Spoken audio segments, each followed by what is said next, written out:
Black Star Network is here. Hold no punches. I'm real revolutionary right now. Support this man, Black media. He makes sure that our stories are told. Thank you for being the voice of Black America, Roland. Stay black. I love y'all. All momentum we have now, we have to keep this going. The video looks phenomenal. See, this difference between Black Star Network and Black-owned media and something like CNN. You can't be Black-owned media and be scared. It's time to be smart. Bring your eyeballs home. You dig?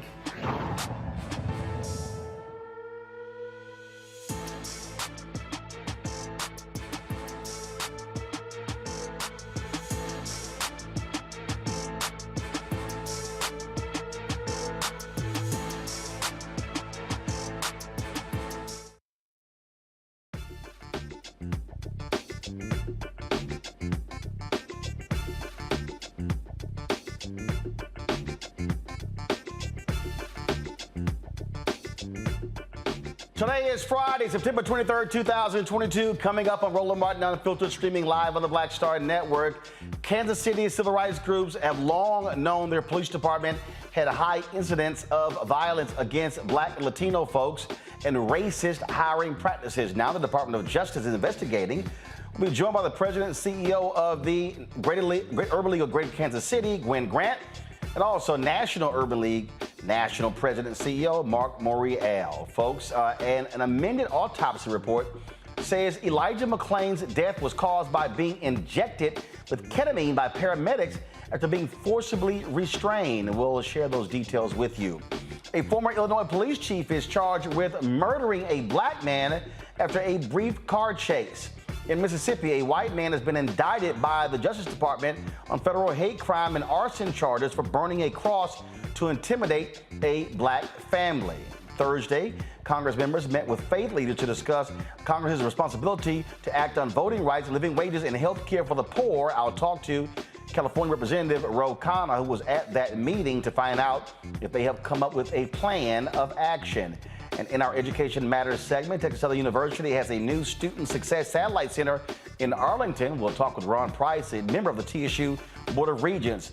And 6 Florida A&M students, they are suing the state of Florida for saying that Florida A&M has been cheated out of more than $1 billion from the state. Plus, we'll show you what Reggie Hutland and Oprah had to say from Wednesday's screening of the Sidney Poitier documentary that we can watch right now on Apple Plus. Folks, it is time to bring the funk. I'm Roland Martin Unfiltered on the Black Star Network. Let's go. He's got it. Whatever the miss, he's on it.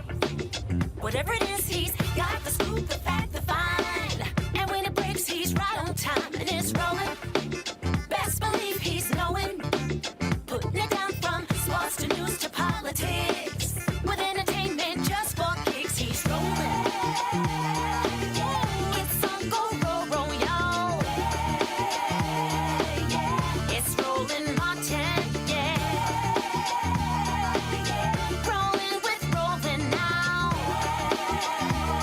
He's funk, he's fresh, he's real, the best, you know he's Roland Martin now.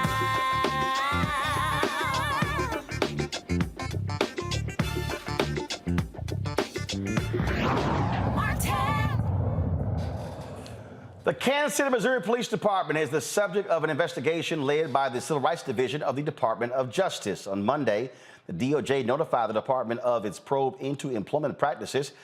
We talked to Kansas City Mayor Quinton Lucas on Tuesday.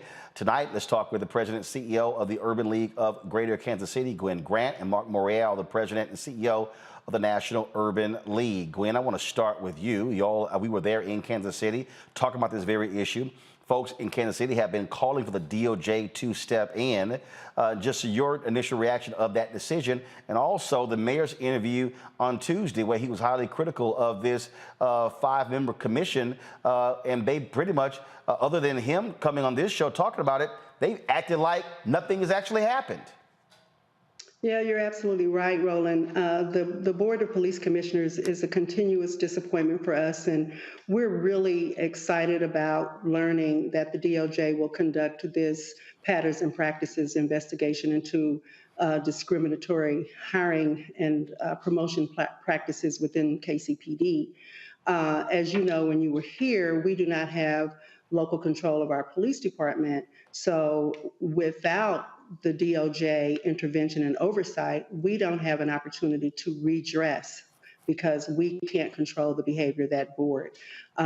We are in the process of looking to hire a new police chief, and the board is really not being collaborative or inclusive with the community in that endeavor. And a few days ago, the Kansas City Star published an editorial saying they should pull back. Like, this is not the time to bring in a new chief when you have a department that is being investigated by the DOJ, and the Board of Police Commissioners is not engaging in any form of community collaboration. Marc, you were the mayor of New Orleans. There were issues with the police department, and when you were mayor, still are issues there. It is stunning to me, in the conversation we had with the mayor on Tuesday, it is still stunning to me that you have this commission, 5 members appointed by, first of all, 4 appointed by the governor, the mayor sits on it, and they have been completely non-responsive to the citizens of that particular city. And it is as if their whole deal is, we don't give a damn what any of y'all think. Oh, by the way, though, keep sending your taxpayer money to fund the department. We run it, you don't. Roland, the system in Kansas City is a modern form of colonialism where the state, and this is a legacy of the 1800s and a legacy of slavery, and the fact that Kansas City and Missouri were divided during the Civil War, with part of the state siding with the North and the rest siding with the South, that has led to the fact that the citizens of Kansas City do not control their own police department. It was that way in St. Louis, and state law changed, and the state of Missouri should voluntarily give the people of Kansas City control over their department so that their mayor, that their elected leaders can make the decision so that the people of Kansas City can hold them accountable. Now, this investigation by Kristen Clark and the Civil Rights Division of the Justice Department is taking place because Gwen Grant and I asked for this investigation to take place. And I want to just say how pleased I am that Merrick Garland and Kristen Clark responded to a letter from the Kansas City Urban League and a number of community leaders in Kansas City asking for this investigation. Now, let's talk about the Kansas City Police Department. A high rate of excessive and deadly force incidents against Black and Latino citizens, compelling evidence of constitutional violations, discriminatory patterns and practices in hiring, promotions, and the handling of community complaints, and the lack of accountability. So in this instance, this is why civil rights laws and civil rights advocacy is so crucial when we join with Gwen, who's been an outstanding leader in assembling an impressive coalition to call for this investigation. But it is time for the Kansas City Police Department to change, and it's time for the state of Missouri, its governor and legislature, to give home rule, or if you will, local control, back to or to the citizens of Kansas City. This is, go to my iPad, this is the Kansas City Star on Tuesday, and this is what is crazy to me here, Gwen, where the mayor says that there was a police board meeting on Monday, and they didn't even bother to discuss this. Here you have the Department of Justice sending you a letter saying, we are going to be investigating your police department about its racial hiring practices, and here the mayor, and let's be real clear, the chair of the board is a Black man, a pastor. Y'all pull his photo up and let me know when you have it. And they don't even discuss it. I mean, I'm sorry. This to me is an abomination. And have y'all heard from this brother? Now leave it on him, because he's the chair of the board. Have y'all actually heard? And he's a pastor. Have y'all heard anything from him? Is he talking to anybody Black? No, not that I'm aware of, no. He has been a huge disappointment throughout this struggle, this fight with the police department. He's been a gatekeeper. He has just been carrying the water of the racist police chief and the racist system over which he presides. And it's really unfortunate. I do want to put in here too, Roland, that the Missouri legislature, Marc is talking about how the state should pull back. Well, the state is doing the exact opposite. The Missouri legislature just recently passed legislation that would now require the city of Kansas City, Missouri, to increase its level of funding to the police department, and by a state mandate to raise our funding floor from 20% to 25%. So we have an initiative on the ballot on November 8th that to vote no against Amendment 4 to stop this egregious government overreach into the operating the affairs of Kansas City government. It's just unconscionable that we would be required to fund a police department that we do not control, and that the state legislature who actually filed this legislation doesn't even live in Kansas City, Missouri. It's exactly as Marc stated, it's 21st century colonialism, and it needs to stop. And that, to me, right there, Marc, is what I don't understand. I can't imagine being a taxpayer in a city and you have no control over who gets hired as the police chief, no control over anything with the department, and essentially the folks down in the state capital, Missouri, they are in control of the police department. And the mayor was on the other day, and if I'm correct, he said that 70% of the general fund in Kansas City goes to public safety, police and fire. 70%. And the citizens of this city have no say-so over anything dealing with the police department. It's essentially 4 Republican governor-appointed people who control the entire police department. Well, I'm glad, Roland, as you're spotlighting this injustice of, if you will, an assault on local control. But as you know, over the years, red state legislatures and governors have sought to mess with, undercut, undermine, and take power from quote-unquote blue cities, or predominantly African-American cities across the South.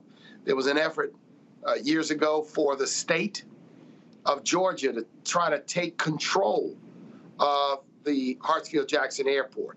There was an effort back in the 1980s in Louisiana where the state legislature passed a law to take the airport, take the zoo away from the city of New Orleans.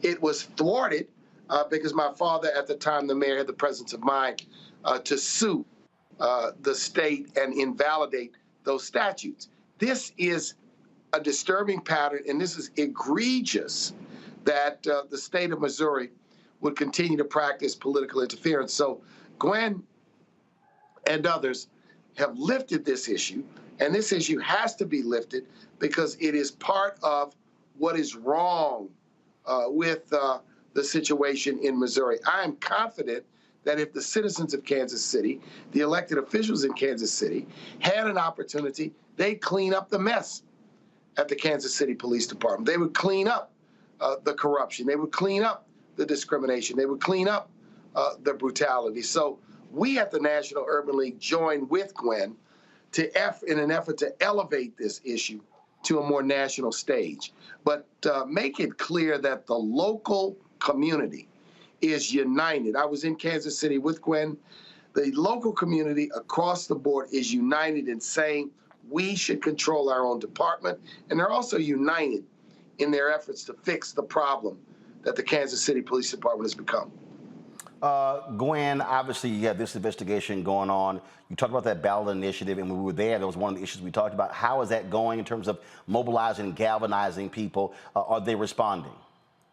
Yes, we are really gearing up to have a robust campaign. The challenge is it requires a statewide vote, and Kansas City is the only city targeted through this legislation, so it's hard to mobilize. Wait, hold up.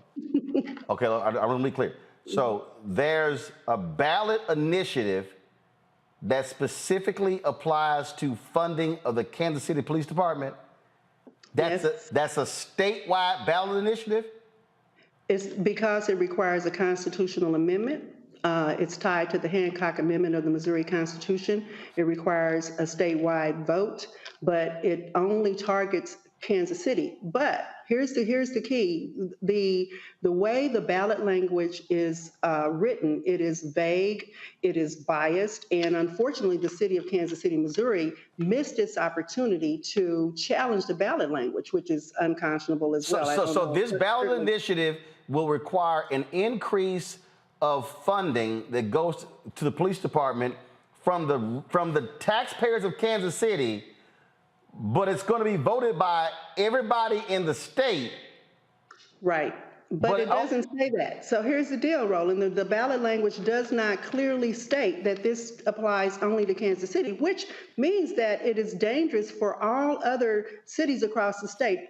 In effect, this ballot language, if this passes, the state legislature has the authority for the next 3 years to set the funding levels for any police department in the state.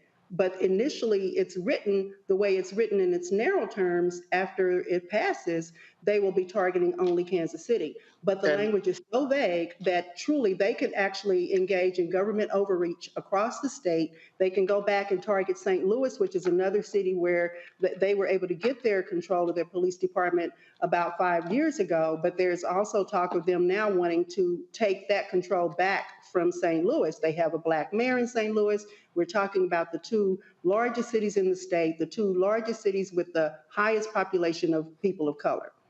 And they want to control only those. Now, out here in the rural areas, in the predominantly white areas, there's no attempt to intervene or any efforts at government overreach to tell the local people how to spend their tax dollars. Marc, I think you want to make a comment there? The only thing I'd say, Roland, is Gwen is so right. And Roland, you and Black America and all people in this nation who favor and love fairness and justice should be absolutely outraged at the structure and the system in Kansas City. I was shocked because this is so anachronistic. It's such a throwback. And it robs the people of Kansas City from any say over the operations of the police department. This is why home rule for cities is so important. And in many places, you have home rule, which protects the city from being intruded on by state government, by the state legislature, and prevents them and gives local control over police and fire and schools and other basic fundamental needs. So we want to lift people up to understand this referendum. If you have friends, if you have relatives anywhere in Missouri, weigh in, ask them to vote on this referendum. And Gwen, we want people to vote no, correct? Vote no. Vote no on Amendment 4. Vote no on Amendment 4. And we need as much energy behind that as possible. So, Roland, we'll be mobilizing, we'll be supporting, we'll be doing everything we can on this. And I really appreciate you raising this issue and giving Gwen and I an opportunity to really explain to people that you've got a department with a history of brutality, a history of discriminatory practices, but the citizens of Kansas City can't hire nor fire through their representatives or police chief. It's left to a board run by the governor. Well, I'll say this here. I also fundamentally believe black pastors, they should be moving against this pastor, Bishop Marc Tolbert. Go to my iPad. They should, because this black man needs to answer to black people. How can this black man be a bishop of a church and chairs the police commission, and he doesn't even bother to bring up this DOJ letter in the police meeting? In fact, it's been now 4 days since the DOJ made this announcement. He has made no public comment whatsoever about any of this. And so, again, I would really love to see black pastors across Kansas City, Missouri, but also across the country demand this brother say, when are you going to speak to the issue, and when are you going to represent black folks, and you the chair of that board? This is where we've got to be willing to check folk, because again, everybody who got the same skin as you ain't kin. And so we got to be willing to challenge folks, and this so-called bishop needs to answer how he is not saying anything. Mark, that has to happen. No, it's good. He's got to be called out. I'm glad you're lifting up his name, showing his picture, because he's not being responsive. He's being irresponsible to the community. And, people like that should not be in positions of public trust. It's outrageous that the board wants to, quote, not talk about it, with the idea that if we don't talk about it, it may go away. It will not go away. We will support this continuing investigation and do everything in our power to hold the Kansas City Police Department accountable. But let's get the mobilization on Amendment 4. That's right. Because that's how we can structurally change the system. And we need to continue to do this and recognize that this trend of states and Republican governors interfering in and controlling the affairs and activities of some of our great American cities is absolutely wrong. All right, then. Absolutely right. All right, Gwen. Mark is absolutely right. Thank you, Mark, for your support, and thank you, Roland, for lifting us up here in Kansas City. Thank you, Roland, always. All right, Gwen and Mark, I appreciate it. Thanks a lot. Thank you. All right. Thank you. Take care. Folks, going to bring in my panel right now. Let's talk about this very issue here again. And it really does piss me off that this brother, this pastor, has said nothing, has literally said nothing. Matt Manning, civil rights attorney. Michael Imhotep hosts the African History Network show. Breonna Cartwright, political strategist. Matt, I'll start with you. I mean, nothing. Nothing. When the Kansas City Star did that big multiple-part series on fundamental problems in the police department, nothing. It was as if, no big deal. And this is, I mean, first, members of his church should be offended that he is the pastor of the church, the leader of the church, and he refuses to say anything publicly about the racism allegations in the Kansas City Police Department. I'm with you. And especially as a steward of the board and the board's work, I think that it's especially problematic that he isn't saying anything. As a lawyer, I do have to concede, I don't know what his attorneys have advised him to do, and I don't know if they've advised him not to make any public statement. The problem is this is an issue of public concern. And so this is a public, he is appointed by the governor. Yeah. This is a public commission. Right, that's correct. And that's another huge part of the problem, right? One of the biggest parts of the problem that I think Mark was addressing is that, you really have a federalism issue as it relates to the state trying to control a local, jurisdiction in terms of their ability to oust their police and make sure that the police are doing the right thing. I mean, the fact that that's still the case in 2022 is abhorrent, especially where, it's being weaponized against a city of primarily black people or where black people are running the city. So, I think that's a huge issue. And I think Bishop Tolbert is probably hiding behind advice or, some desire to not be involved in the fray. But it really becomes a moral issue, because if you're a religious leader, you're also a moral leader of the community, and you can't let your people be suffering at the hands of reckless and racist police and not doing anything to remedy that and speak to the issue to let the people know that you're working on their behalf. The thing for me, Breonna, again, you are the chair of this commission. You are appointed by the governor, and your posture is, I'm not commenting on anything. And here's the whole deal. There is absolutely nothing. I can't think of anything legal where, let's be real clear. The mayor is a member of this commission. He talked. So clearly there's no legalities here where a member of the commission cannot talk when one of the 5 members has talked about it. Absolutely. As you stated, all skin folks aren't kin folks. Okay. And I think one of the main issues we have is the fact that they're appointed by the governor. And for us to realize who the governor is. And so they pick out these Uncle Toms to reinforce discrimination among us.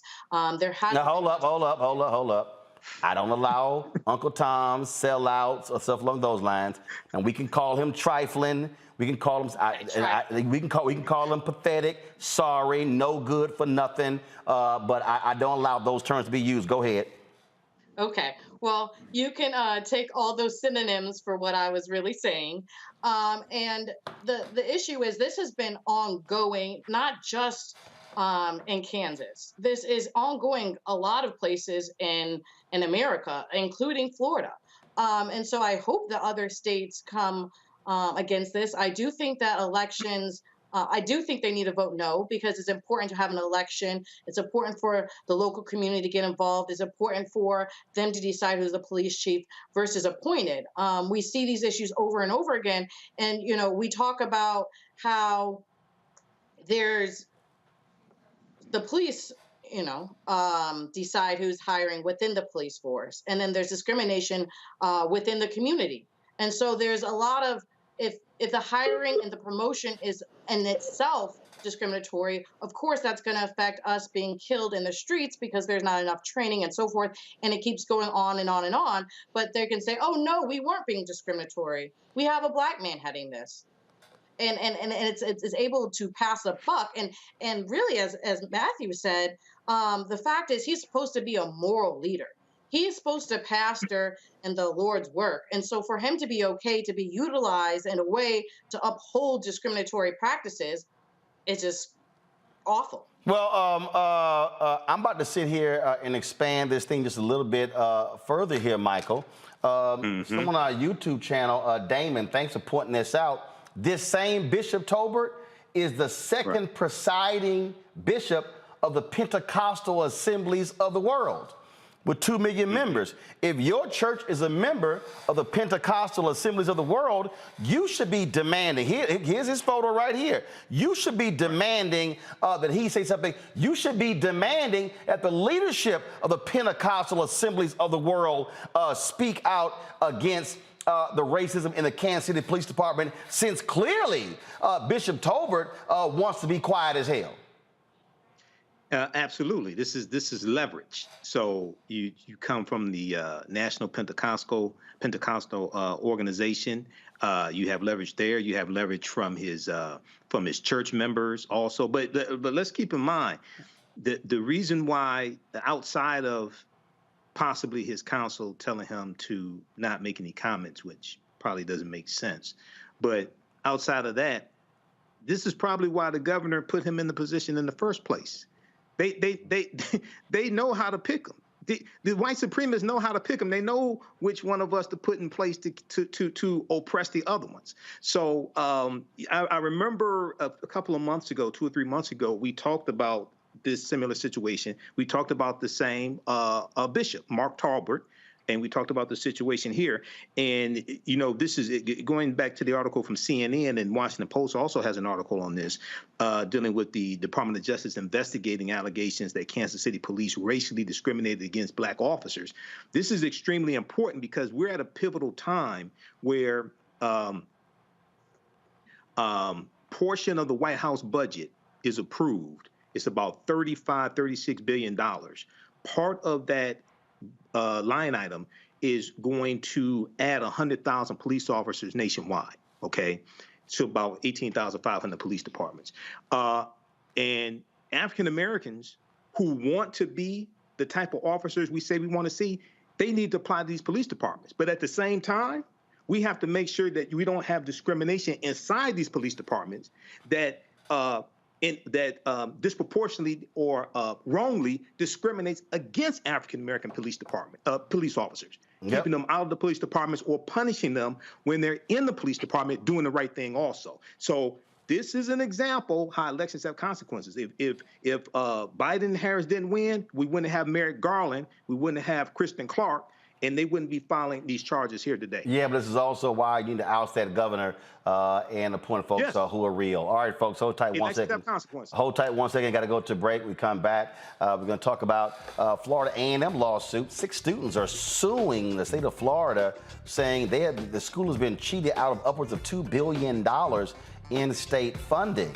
That's one story. Also, the autopsy of Elijah McClain shows some shameful details about what happened to that young man when he died at the hands of authorities in Colorado. So, folks, a lot we're going to be covering here on the show. Stay tuned. Don't forget, download the Black Star Network app, available on all platforms: Apple phone, Android phone, Apple TV, Android TV, Roku, Amazon Fire TV, Xbox One, Samsung Smart TV, and of course, join our Bring the Funk fan club. Your dollars make it possible for us to cover the news, cover the issues that matter to us.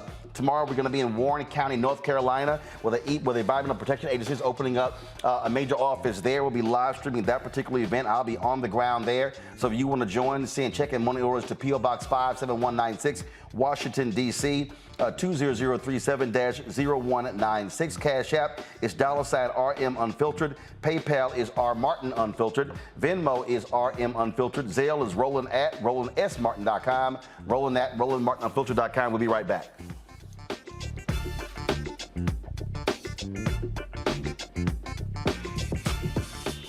When we invest in ourselves, our glow, our vision, our vibe, we all shine. Together, we are black beyond measure. Hatred on the streets, a horrific scene, a white nationalist rally that descended into deadly violence. White people are losing their damn minds. As an angry pro-Trump mob storms the U.S. Capitol, we've seen shooting. We're about to see the rise of what I call white minority resistance. We have seen white folks in this country who simply cannot tolerate black folks voting. I think what we're seeing is the inevitable result of violent denial. This is part of American history. Every time that people of color have made progress, whether real or symbolic, there has been what Carol Anderson at Emory University calls white rage as a backlash. This is the rise of the Proud Boys and the Boogaloo Boys. America, there's going to be more of this. Here's all the Proud Boys, guys. This country is getting increasingly racist in its behaviors and its attitudes because of the fear of white people. The fear that they're taking our jobs, they're taking our resources, they're taking our women. This is white fear.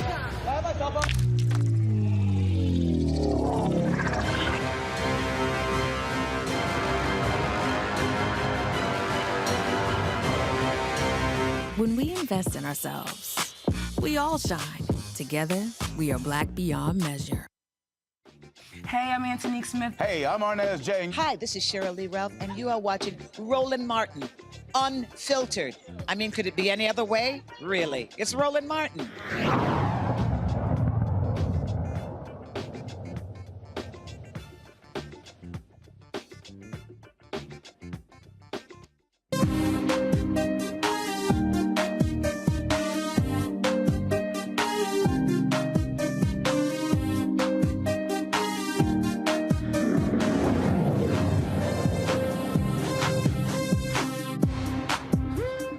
Six Florida A&M students are suing the state of Florida, saying their university is being shortchanged when it comes to funding. In a class action lawsuit, the students allege decades of discriminatory underfunding of the public, historically black university. They claim the University of Florida received a larger state appropriation per student than FAMU from 1987 to 2020, amounting to a shortfall of roughly $1.3 billion.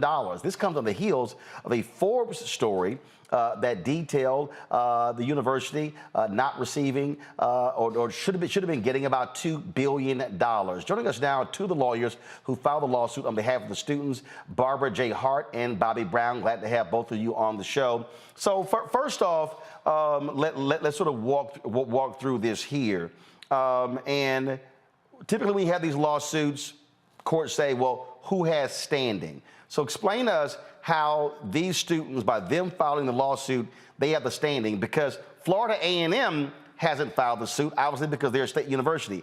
Very similar to the lawsuit that took place here in Maryland, where a lawsuit was filed on behalf of the 4 public HBCUs. The schools were not involved, but I know for a fact the schools welcomed that particular lawsuit. I'm quite sure privately Florida A&M also welcomes this lawsuit. Well, thank you for that.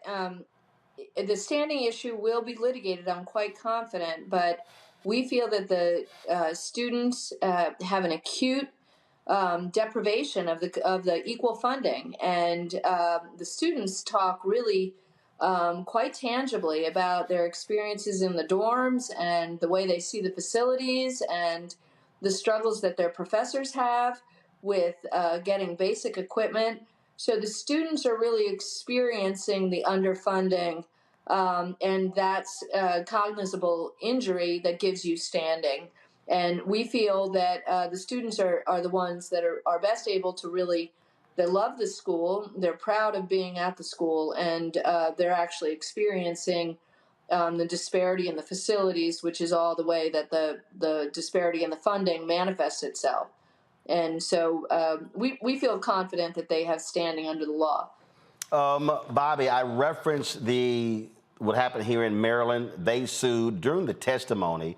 It came out what experts said they lost upwards of $2 billion. Eventually, there was a settlement that was signed. The state came up with $522 million. But also, I think back to the suit Alvin Chambliss won for Mississippi. As y'all have put this together, did y'all look to the Maryland suit, the Mississippi suit, in terms of looking at how to file this suit in Florida? Absolutely, and I'll defer more to who is leading our litigation team, Barbara, in talking about just how much research we did with both of those cases. And what I will say is beyond just the cases in terms of understanding the student situation, getting to be in the environment, being right there in Tallahassee, where one university, Florida A&M University, is right across the train tracks from Florida State University, getting a true understanding and a feel for beyond just experiential knowing, growing up in Florida and knowing people that went to Florida A&M, knowing people that went to Florida State. I wanted the firm also to have a really on the ground, on the boots on the ground sort of feel to what this case was all about and the injustices that we were trying to overcome as a firm. And I'll allow Barbara, I don't know if you want to talk about the level of research, but indeed, in both cases were examples for us, and both in terms of how we wanted to approach the case and sort of the standing question that you posed initially. Sure, Barbara, go ahead. Great. Well, Bobby's too modest, but the standing issue, I'm not troubled by at all. It really just requires actual injury, and we are confident on that. And, I think in so many things, we all stand on the shoulders of what other people have fought before to establish. And so we do look to the history of other litigations. We didn't completely emulate it. And of course, we hope that we'll see resolution more quickly than the lawsuit in Maryland. I mean, it took 10 years for that to get right. Yeah, actually, it was like 13. I mean, it was 13. And I covered it for the last 6 years. Yeah, forgive me, you're quite correct. So what I'm saying, though, is we'd love for it to come to fruition sooner. The students are really terrific people, some undergrads, some graduate students, and they all talk about the ways in which this has impacted them, the stress that they feel, and the challenges in terms of housing and stipends for the graduate students and different things where they've experienced faculty that don't even have basic, computers that are necessary, whiteboards, things like that are commonplace in schools. It's just the goal will be to try to get somewhere quicker than what occurred in Maryland, but they certainly plowed the fields for us in terms of establishing a lot of the law that we will look to. How did this lawsuit happen? Did the students approach y'all? So how did this all come together? And it was over a period of what? How many months? Well, I'll just say, go ahead. Yeah, I'll let you say more officially how it came together. But even prior to the research that we did, when we decided as a firm to put resources and put some of our intellectual property within the firm into really establishing a civil rights group, there were some obvious cases that we thought would be interesting for our firm. One that had worked so hard in different areas, but in this particular area, civil rights. I, along with some of the other attorneys, went to our partners, a group of partners, and said that we think this would be an interesting case. We put a lot of research into it. The article came out subsequent to some of the research that was already done, and then the sort of the process started in order to formalize this and bring in clients. And Barbara, I'll throw it to you in terms of from a civil procedure standpoint how it came about, but.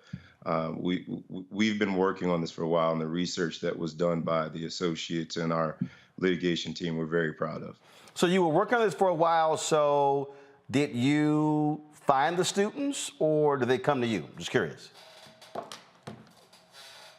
Well, Bobby has a lot of family and friends in Florida, and it was just conversations that, as we were examining the issue, conversations led to people that wanted to talk to us. And the students are very committed to this. I welcome an opportunity for them to come back in and talk with you personally. They're very fired up to try to make it right at the school they love. I love your T-shirt, by the way. Yeah, well, the first commencement I ever gave was at Florida Memorial, and that was the first. That also was the first honorary degree I got, one of the six, and so I decided to go ahead and rock this today. I do have a Florida A&M one, but I said I'll rock the Florida Memorial one today since they were the first. I got some questions from my panelists. Matt, you're a civil rights attorney. I'll start with you. Let me first say I think this is brilliant how y'all brought this lawsuit, and thank you for standing up for the students. I guess my question is, from a damages standpoint, are you not only asking for, or let me ask specifically, what are you asking for? Is there a plan in terms of what they want going forward, and also recompense for what they haven't gotten since 1987? I know that was part of the model in the other states was, a payback model. What is your thought in that respect, and what is your thought as it relates to a per pupil, deliverable? Because at the end of the day, they want better dorms, better, comparable, not only better, but comparable to what you would get at Florida State. So what is the damage model, and how did y'all approach kind of conceptualizing that? Well, one thing that we believe is that it's been underfunded for decades. The statute of limitations will be an issue in terms of how far back we can go on damages. But that is, we want past damages, the underfunding for the years foregone, the years gone past. We want the current years, and we want future funding to be at parity. And, the money would flow to the school. These students are committed to the school. They're not looking for their own. I'm not confused that you were saying per capita. They want the money to go to the school to be per capita at parity with the other land grant schools. And, they're not currently. How that'll manifest, it's a long road. In terms of, housing seems to be something that leapt out really acutely earlier this year, both the underavailability of housing and the conditions in which the housing was made available to the students. So housing would certainly be one of the issues. We also see a duplication in programs, which cannibalizes the programs at Florida A&M, and we want to put an end to that. We want the showcase programs that Florida A&M has developed to be not in competition with FSU programs that are in close proximity. So, but it's a little bit premature for us to engage in like specific asks, other than what we know the money needs to get square. Brianna. Yes, thank you so much for this lawsuit and all the hard work that you're doing. I wish our students could just be students. I'm so glad that change may come. from Howard to FAMU. I love to see that they're organizing on these campuses for bettering their schools and our future and our community. How can other students on other campuses start a lawsuit on the historical misallocation of state funding? They can call me or Bobby. Yes, please do. How do they call you? We are both on the internet. We're at Grant and Eisenhofer. I'm bhart@gelaw.com. They can email me. I'll call them right back. I call my clients. I love my clients. And Bobby's, Bobby has B Brown at GE Law. Same. Hold on. First of all, hold on, y'all. Slow down. Barbara, give your email again. bhart, BHART, @gelaw.com. Bobby? It's BROWN @GELaw.com. All right, cool. That way, because trust me, they're going to start cussing in the chat room like, slow down, I didn't catch it. All right, Michael, your question. Yes, great job, attorneys, and shout out to those 6 Florida A&M students who are filing this lawsuit. In reading the article from the Washington Post, it talks about duplication of programs and how this puts Florida A&M at a disadvantage. Then it also talks about, in the lawsuit, it claims that the University of Florida received a larger state appropriation per student than FAMU from 1987 to 2020, amounting to a shortfall of roughly $1.3 billion. What was the formula that, have you been able to ascertain from the state what formula they used to allocate funds per student to the University of Florida as opposed to FAMU? I'm trying to figure out, okay, what's the rhyme or reason here? And is it possible you can give 1 or 2 examples of the programs that were duplicated also? Attorney Hart mentioned that before Brianna's question. The engineering program was duplicated. And, at first blush, that doesn't sound like anything like a problem. But what happens is it undermines the success and the competitiveness of the program at FAMU. That actually was the basis of the Maryland lawsuit. Right. The judge actually threw out unequal funding, and she really locked and loaded on the duplication of programs. That's what led to that settlement. I'm with you. And my colleagues really had to get me up to speed on that particular issue, because at first blush, it could really look like that's a good thing, to more engineering programs.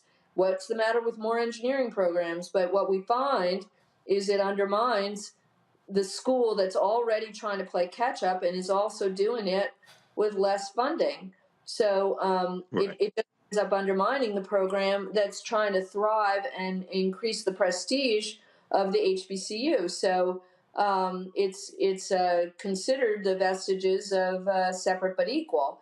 And we know that was baloney and completely unacceptable. So the engineering program is the poster child of that. And then in terms of the underfunding, we drilled into the archives and the budgets that are published and the data that's online. Our number comes out differently than the Forbes number, which was 1.8 billion. But we believe that disparity might have to do with inflation. And it also, we need to err on the side of conservatism. We're not, not that there's anything the matter with the press. We love the press. We're allies with the press. But we're saying something in a court filing. So we needed to tick and tie our numbers. So we felt more comfortable with the 1.3 billion. Okay. All right then. Matt, you have a question, right?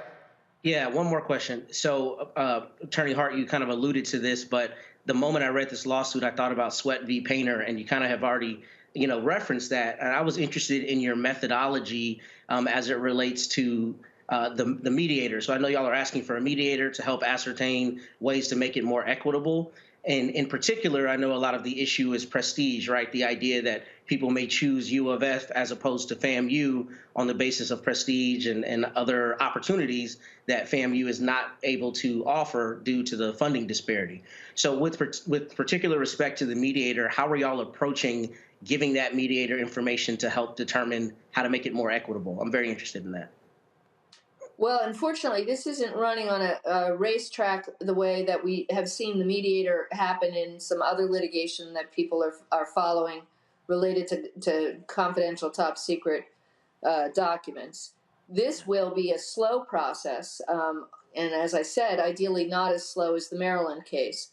But I would expect the first issue will be a motion to dismiss from the Board of Governors and the state, where they will contest that we haven't we don't have standing, or that we haven't stated a claim, and that there's no underfunding, and they will challenge us. So we are a far cry from the mediator, but we do see that as somebody that could facilitate an outcome where we could address the disparity in funding. And I don't want to suck up all the airtime. I mean, Bobby, if you want to talk about your vision for the mediator, but all I'm trying to say is it might be a long time until we get to a mediation. We're not out of the starting blocks, really. We're serving these papers on the defendants, and they're going to have their counter say, and one might think that they're not just going to say, oh, we totally agree, right? They're going to contest what we've said. All right. And sorry. No, Bobby, go ahead.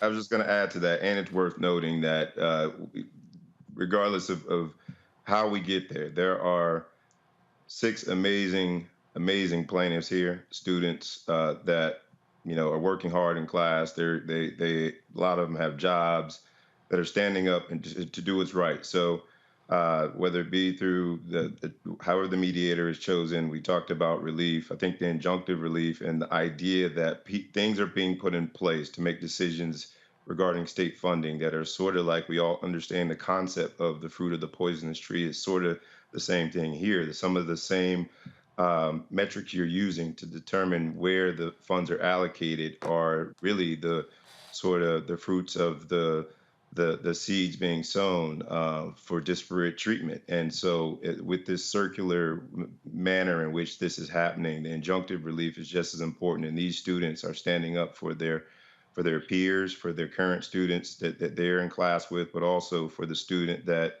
is going to apply 20 years from now. And I think that is the thing to celebrate. And they are very proud of Florida A&M. They're very proud of their university, their institution. And this is just a way to make things, in our opinion, more fair. FAMU and other HBCUs have done more with less, but just imagine, because FAMU is produced some amazing individuals, just imagine what they could do with more, when more is just really, in this case, fair. And we say fair, black folks in Florida have been paying taxes for a very long time. And so what you have is you have resources going to build up Florida State, build up University of Florida, build up other institutions, and they have been neglecting black institutions. And we have seen this all across this country where you have HBCUs. And so when I was in North Carolina, I connected officials there with Alvin Chambliss and others and saying, hey, you should be considering, the state should be considering suing the state. And I believe that this should be the objective of lawyers all across the country, going after every single state where you have a public HBCU and examining whether the funding issue. A committee in Tennessee ruled that Tennessee State had been underfunded to the tune of $500 million. I'm quite sure that number is actually higher. But again, someone should be filing suit in Tennessee on behalf of Tennessee State to ensure they're able to get that money. And so we appreciate the work that y'all are doing. Certainly keep us abreast of this. Like I say, I'm quite familiar with these stories. We've had Alvin Chambliss on this show. We covered extensively the Maryland case. I even led a rally in Maryland. So just let me know if y'all need us to come down to Florida to bring in a little public pressure. I own my camera, so I don't have to ask anybody. So we'll be happy to come down there. That's very generous. Thank you. All right, we appreciate it. Thanks a bunch. Folks, appreciate you. Thank you. Going to a break. We come back. We're going to talk about the case of Elijah McClain. What was he shot up with by paramedics? What the autopsy reveals. Also, a former cop in Chicago. Guess what? Gets indicted for the shooting of a black man. And We'll also tell you about the DOJ going after a white man for cross burning in Mississippi. Some things change, some stay the same. Folks, please support us in what we do. Download the Black Star Network app, available on all platforms. Apple phone, Android phone, Apple TV, Android TV, Roku, Amazon Fire TV, Xbox One, Samsung Smart TV. Also, we would love for you to support us in our Bring the Funk fan club. Every dollar you give goes to this show to allow us to do what we do. And so please send your check and money orders to P.O. Box 57196, Washington, D.C. 20037-0196. Cash App is $RM Unfiltered. PayPal is R Martin Unfiltered. Venmo is RM Unfiltered. Zelle is Roland at RolandSMartin.com, Roland at RolandMartinUnfiltered.com. And big shout out to all of our folks who watch us on YouTube. Folks, yesterday we hit 900,000 subscribers on our YouTube channel. We launched this show. We started with 157,000. 4 years later, we've now hit 900,000. And so we appreciate all of you who are doing so. But I would love to have 900,000 downloads of the Black Star Network app. And so please support us in everything that we do. So subscribe to the YouTube channel, subscribe to the Black Star Network, download the app, all platforms. Folks, we are building something special here, and we thank all of you for being a part of it. We'll be right back.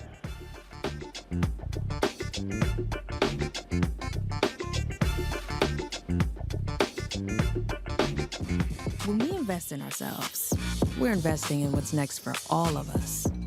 Growing, creating, making moves that move us all forward. Together, we are Black beyond measure.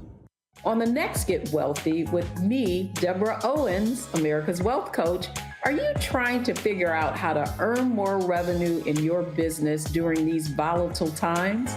Learn how to tap into the largest marketplace in the world through government contracting. Our next guest, Akia Hardnett, will be sharing how you can get wealthy through government contracting. We've got a young lady, government assistance to government contracts. She literally was on government assistance when she came to us, and in less than a year, she has been winning multiple government contracts, and it has changed the trajectory of her family. That's right here, only on Black Star Network. Hatred on the streets, a horrific scene, a white nationalist rally that descended into deadly violence. White people are losing their damn minds. As an angry pro-Trump mob storms the U.S. Capitol, we've seen We're about to see the rise of what I call white minority resistance. We have seen white folks in this country who simply cannot tolerate black folks voting. I think what we're seeing is the inevitable result of violent denial. This is part of American history. Every time that people of color have made progress, whether real or symbolic, there has been what Carol Anderson at Emory University calls white rage as a backlash. This is the rise of the Proud Boys and the Boogaloo Boys. America, there's going to be more of this. Here's all the Proud Boys, guys. This country is getting increasingly racist in its behaviors and its attitudes because of the fear of white people. The fear that they're taking our jobs, they're taking our resources, they're taking our women. This is white fear.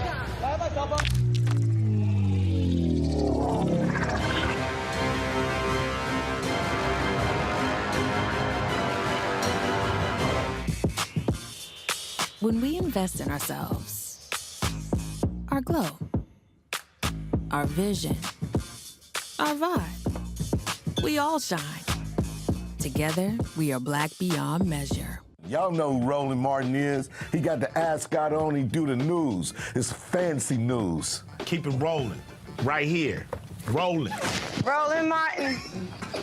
Right now. You are watching Roland Martin, Unfiltered. I mean, could it be any other way? Really? It's Roland Martin.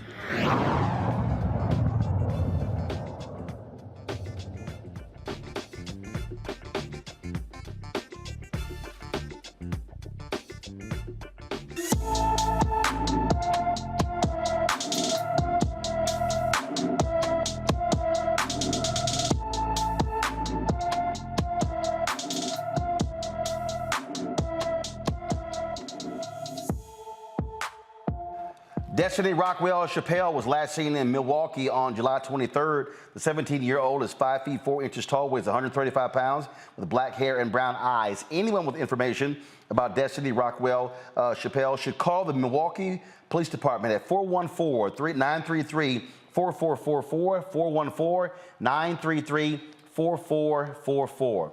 All right, folks, we talk a lot on this show about the poor in this country. We talk about what is happening. On Capitol Hill right now, you see Democrats amassing the votes to pass a bill that will deal with funding for police. We saw the previous bills that were passed.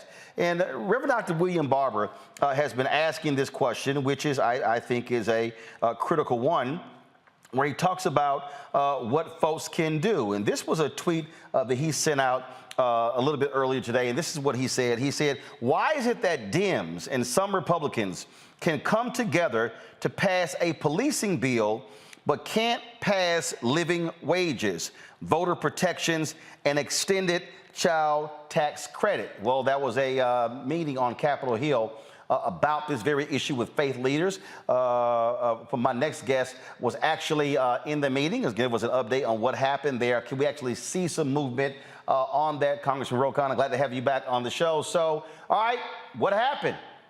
What was the conversation? What's the outcome? Well, I'd gone down to Reverend Barber's church, and he said, why don't you call up 50 clergy leaders and have members of Congress listen to what people actually want? And they were very clear that we've got to get a living wage. We got to at least get a vote on it, that we need to get the child tax credit. As Reverend Barber put it, we tried it. We did it in the American Rescue Plan. It reduced poverty 50%, and it's as if we're teasing people that we're taking it back. I mean, we know it works. We know it reduces poverty. We need to make that permanent. And then we need voting rights. And he was very blunt.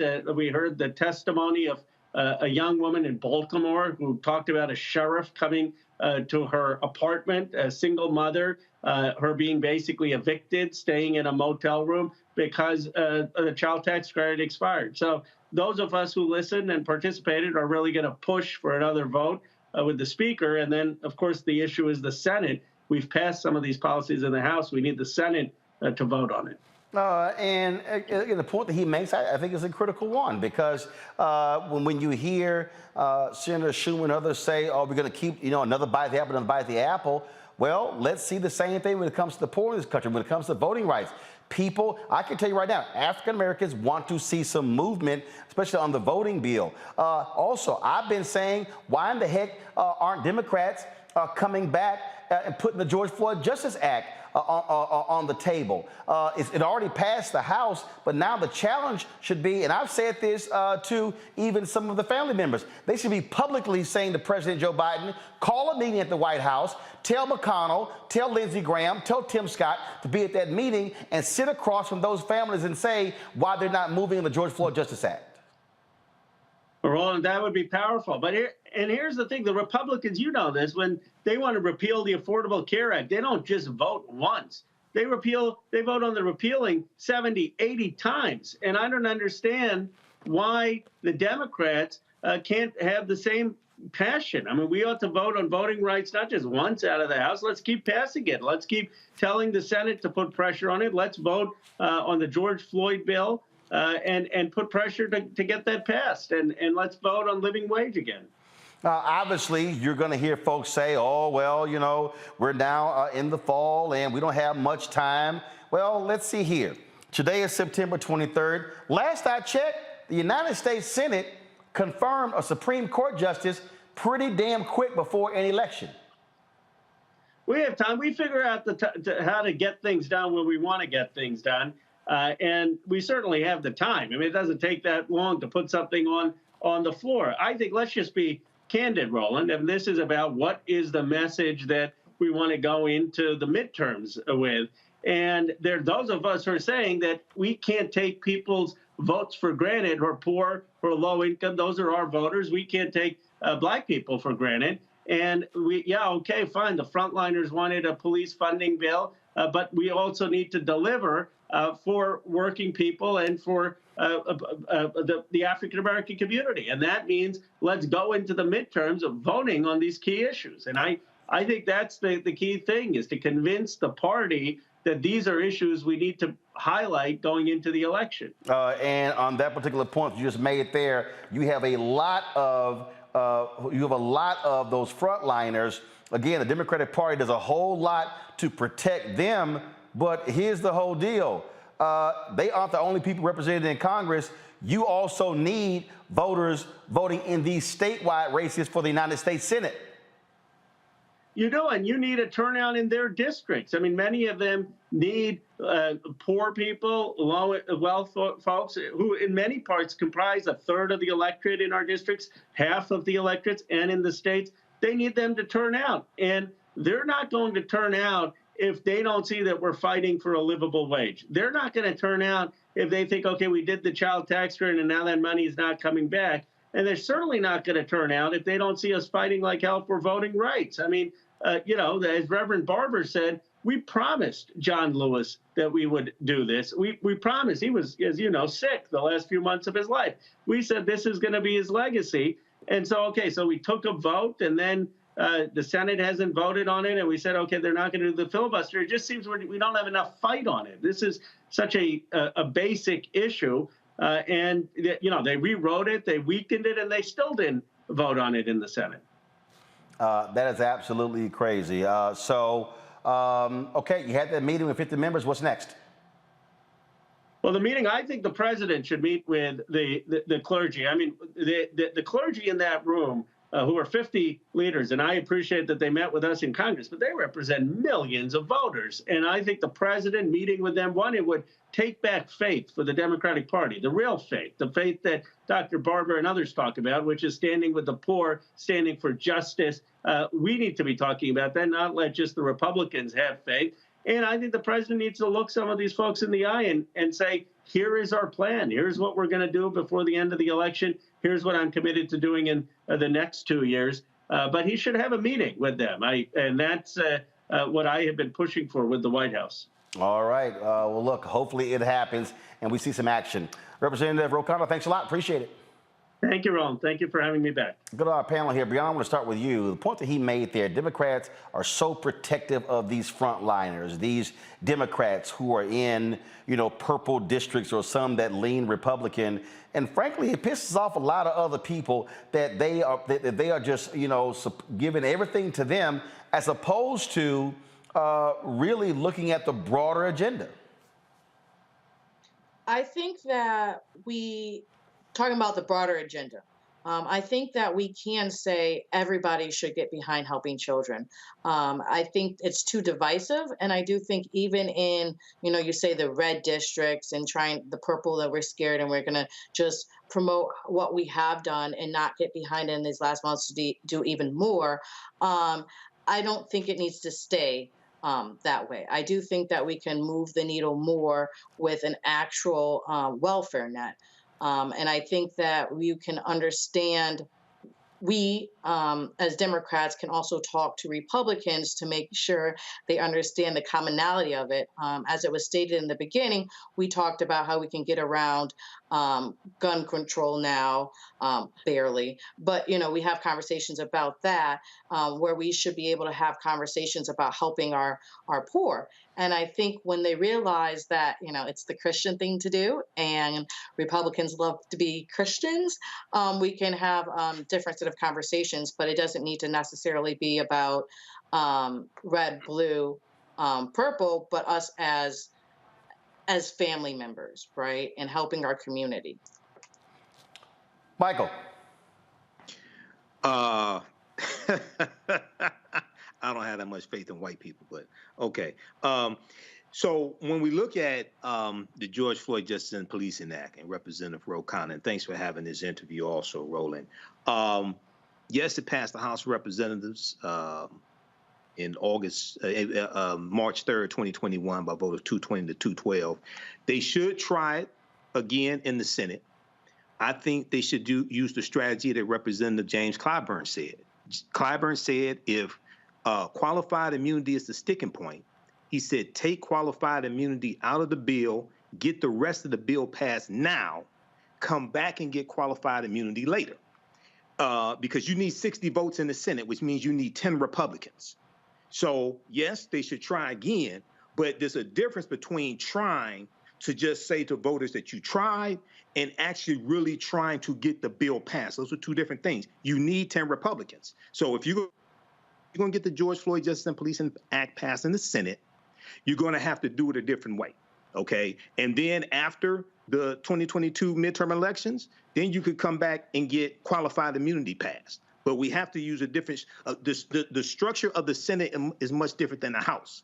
So you're going to have to use a different strategy oftentimes in the Senate to get that 60 vote threshold than you do in the House of Representatives, which is just a simple majority. Matt? I think it's abhorrent that we even have to have this conversation. People shouldn't have to beg for basic stuff. If 10% of the population is living in poverty and 1 in 6 are not getting a livable wage, it's absurd that we have 500 people holding us hostage in Washington. And I understand we have to talk about the mechanisms about how to address that.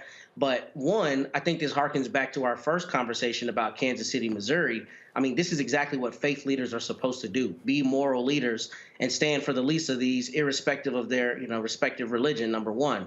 But beyond that, the idea that we allow political jockeying to upset the idea that, we still have large percentage of our population that doesn't have what it needs and is working every day and not making a livable wage, it should make all of us sick. So I think we need to have a systemic conversation about us as citizens and allowing these representatives to hold us hostage. The fact that we should have to beg for basic things is abhorrent in a country that touts itself as one, the wealthiest country in the world, and one that is guided by rights and a respect thereof. And it just makes me sick that we have to hope that they come around to vote the right way. It should be we get what we need, period. Well, but this is why I think about what A. Philip Randolph had to do when he was at the White House, and he was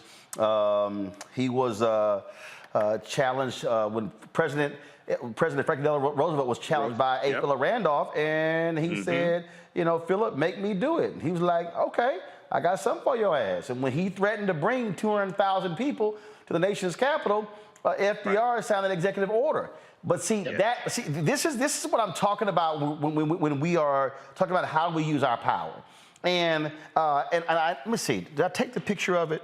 Let me see if I did, because I was this matter of fact, I'm glad I did, because I was y'all often hear me talk about Chaos or Community, Dr. King's book, which really is one of the most important books. Everybody should have a copy of it. And one of the things that you often hear me refer to when I'm talking in my speeches on this show, I'm referencing this particular section of the book where he's talking about Black leadership, where he's talking about what needs to happen. And this is what King writes in the book. He says, there are already structured forces in the Negro community that can serve as the basis for building a powerful, united front. The Negro Church, the Negro Press, the Negro fraternities and sororities, and Negro professional associations. We must admit that these forces have never given their full resources to the cause of Negro liberation. There are still too many Negro churches that they condition their members to adjust to the present evils over here. Too many Negro newspapers have veered away from their traditional role as protest organs, agitating for social change, and have turned to the sensational and the conservative in place of the substantive and the militant. He says too many Negro social and professional groups have degenerated into snobbishness and a preoccupation with frivolities and trivial activity. But the failures of the past must not be an excuse for the inaction of the present and the future. These groups must be mobilized, and motivated. And on that particular point, that's what I'm talking about, folks. And so you heard me say on numerous times, you've got more than 2 million members of the Divine Nine. So you've got alphas and kappas and omegas and sigmas and iotas and deltas and AKAs and zetas and sigma gamma rho. You've got Eastern Star, you've got Prince Hall Mason, you've got Sigma Pi Phi fraternity, the Boule, you've got the Links, you've got all these different groups. But the question is, how are they using their collective membership to be able to sort of drive this issue? And this is where I believe that when you begin to have not just the leaders, see, I'm not interested in the leaders meeting at the White House. I'm not interested in the leaders meeting with President Biden or President Joe Biden. What I'm interested in them coming back and pressing that button saying to every member, I want you to send an email to your House member, send this, hit corporations. How do you take that collective power to be able to advance the Black collective? But unfortunately, too many of our organizations are concerned about their own internal politics and their own meetings internally, as opposed to how do you begin to advance and change things for the Black community. And so I would hope that they would use their power to listen, to do what Reverend Barber has been talking about, to do what others have been talking about, and that is to be able to affect this change. And in fact, I showed you that tweet earlier from Dr. Barber, and one of the things that he posted, and this is what he posted here, he said the Poor People's Campaign, they are organizing to reach 5 million poor and low-wage people and low-propensity voters across the nation. Our votes are demands. Folks, numbers don't lie. When you're able to reach those low-propensity voters, you can change whole elections, and that's how groups must be using their power. When we come back, we're going to talk about Elijah McClain, the results of his autopsy, also a cop in suburban Chicago who's been charged with the murder of a Black man, and the DOJ indicting a white man for burning a cross in Mississippi. All of that is next right here on Roland Martin Unfiltered on the Black Star Network. Please download the Black Star Network app. All platforms, Apple phone, Android phone, Apple TV, Android TV, Roku, Amazon Fire TV, Xbox One, Samsung Smart TV. Also, please join our Bring the Funk fan club. Your dollars make it possible for us to do what we do. P.O. Box 57196, Washington, D.C. 20037-0196. Cash App is $RM Unfiltered. PayPal is R Martin Unfiltered. Venmo is RM Unfiltered. Zelle is roland@rolandsmartin.com. roland@rolandmartinunfiltered.com. And don't forget to get your copy of my book, White Fear, How the Browning of America is Making White Folks Lose Their Minds. Folks, I speak to the issues we talk about all the time, lay out the historical realities of what's going on. And here is a quote from Reverend Barber on this issue. Fear is at the root of almost every injustice. Fear of the other, fear that is created by false assumptions, or fear created by a desire for power. Roland Martin's book addresses a particular kind of fear that has been both the backdrop and forefront of racism in this country. This is an important read for all people, regardless of your race and color. Understand white fear so you can release and resist it. If you want to get your copy, you can download a copy on Audible, available on their platform. You can also get your copy from the publisher Ben Bella Books, Amazon, Barnes & Noble, IndieBound, Bookshop, Chapters, Books A Million, Target, or order it from your favorite Black bookstore. I'll be right back.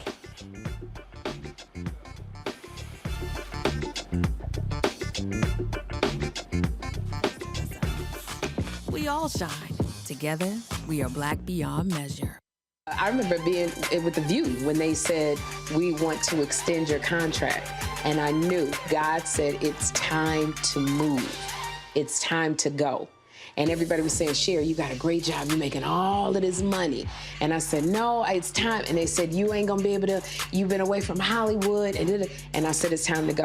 And when I didn't, that's when I realized I was about to go through this divorce, and it was gonna be expensive, it was gonna be a lot.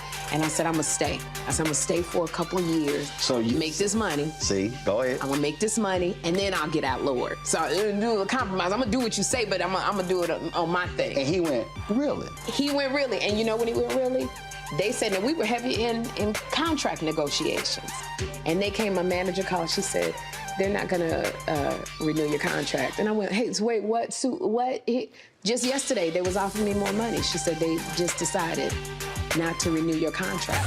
And I remember sitting in front of the mirror at the View, and I went, what happened? And it was very clear.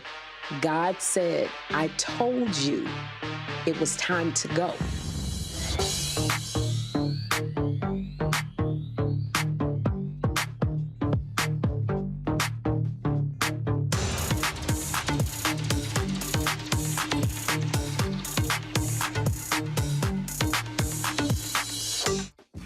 When we invest in ourselves, we're investing in what's next for all of us. Growing, creating, making moves that move us all forward. Together, we are Black beyond measure. Next on the Black Table with me, Greg Carr. Immigrants lured off Texas streets and shipped to places like Martha's Vineyard and Washington, D.C. Believe it or not, we've seen it all before. You people in the North, you're so sympathetic to Black people, you take them. 60 years ago, they called it the reverse freedom rides. Back then, Southern governors shipped Black people north with the false promise of jobs and a better life. It's a part of a well-known playbook being brought back to life. So what's next? That's next on the Black Table, a conversation with Dr. Gerald Horne about this issue of the reverse freedom rides, right here on the Black Star Network. Hey, yo, peace, world. What's going on? It's the Love King of R&B, Raheem Devon. Hey, I'm Cupid, the maker of the Cupid Shuffle and the Wham Dance. What's going on? This is Tobias Trevelyan. And if you're ready, you are listening to and you are watching Roland Martin Unfiltered.